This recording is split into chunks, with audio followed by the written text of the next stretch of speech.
right, so you have chosen article number 2 in the topic racism in America. So it's titled What It's Like to Be Asian During Coronavirus Pandemic. So again, questions in green are for ELA, questions in blue are for global. So it starts and says, Carl Chan was out shopping in San Francisco, California when he covered his mouth to cough a little. A couple standing about 20 to 30 feet away from him stared in alarm, and then the woman turned and ran away. Another time, he was walking down an Oakland, California street with a group of people when someone started coughing. It wasn't Chan, but people turned around, glared at him, and covered their mouths. The dirty looks happened in early March, before California Governor Gavin Newsom ordered the state's 40 million residents to stay at home. It was before President Donald Trump called the deadly COVID-19 as the Chinese virus. COVID-19 is short for coronavirus 2019. This was before the coronavirus pandemic sent the country's economy into a tailspin. This was also before it killed thousands of Americans and infected thousands more. So you'll see there's questions in between, so you'll answer the question there. They look at me and think I'm some kind of virus, said Chan, president of the Oakland Chinatown Chamber of Commerce.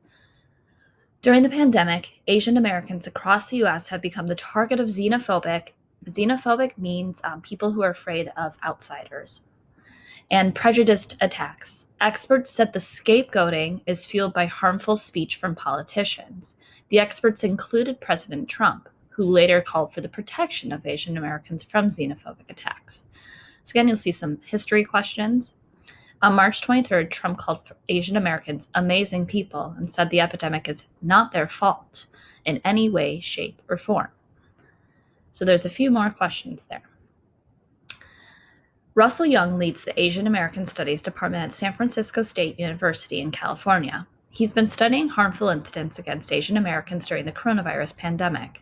Young said that in recent months, people from all Asian backgrounds, not just Chinese Americans, have been mistreated. They've been shunned, verbally abused, name-called, coughed, and spat on, and even physically assaulted, he said. Wearing face masks is a practice that began in Asian countries for cultural and environmental reasons. It has crossed over to immigrant communities in the United States. Now it has become a racialized symbol of the virus.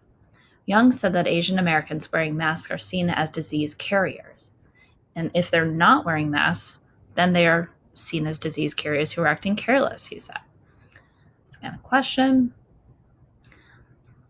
Alicia McCauley is the spokeswoman for the Commission on Human Rights. It is a group that investigates incidents of harassment and discrimination in New York City. The commission has received a sharp increase in calls about COVID-19 related discrimination against Asian Americans, McCauley said. Steve Milet is the police chief in Bellevue, Washington. He said it's seen a 178% increase in the number of applications for firearm transfers. The state requires firearm dealerships to report all firearm transfers to the local police. Milet said a significant number of applicants appeared to have the last names that indicate they have Chinese heritage. Milet said that harassment and unfair treatment might have been made the applicants fearful. They felt like they needed to arm themselves to protect themselves and their families, he said. So question. There's an abundance of anecdotal, meaning stories, evidence of harassment reported in the media and by groups that fight against discrimination. However, many police departments, including Milet's, said that they have not seen a significant rise in the number of hate crime reports related to COVID-19. This suggests that people might have doubts about or fears about reporting these incidents to the police. That's a concern for Milet. He said that hate crimes normally start as verbal attacks that don't rise to the level of a crime before they escalate into physical violence. It is important for law enforcement to get involved early, before the situation becomes more dangerous, he said. Young, the San Francisco State professor, said there are several reasons why people might not want to report to the police. Many Asian Americans are cautious about dealing with the government, he said. Some fled authoritarian governments from their home countries and are naturally distrustful of authority. Authoritarianism is a form of government characterized by strong central power and limited political freedoms, meaning like a totalitarian dictator. Some people who are being targeted came to the United States illegally and are fearful of calling attention to themselves. Speaking different languages can also be an issue.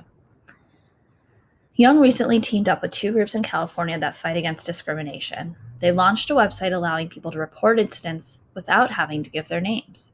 They received 673 responses in 1 week from across the country. The incidents involved not only Chinese Americans, but also Japanese, Koreans, Taiwanese, Vietnamese, and Filipinos. This highlights that Asian Americans from many backgrounds are facing unfair treatment, Young said. Some reported being coughed at and spat on. Some said they were barred from business establishments, yelled at by cashiers and customers who accused them of bringing the virus to the country. Some said Lyft and Uber drivers refused to give them rides. In Oakland's Chinatown, the scapegoating again is when you blame somebody else for all your problems, has led to a slump in business, said Chan. Family establishments, many of which were started years ago by elderly residents who came to the United States for a better future for their families, began seeing significant drops in their businesses. Before California's shelter-in-place order took effect, many small business owners turned to their personal savings to keep their businesses open and make sure their employees still had jobs, Chan said. Personally, I feel very sad. When I'm quietly sitting down, I just feel so sad, Chan said, his voice breaking. Many of us are really suffering. So there's two last questions that ask you to kind of think about the several central ideas in this, and then also make some connections to enduring issues. And then you're done.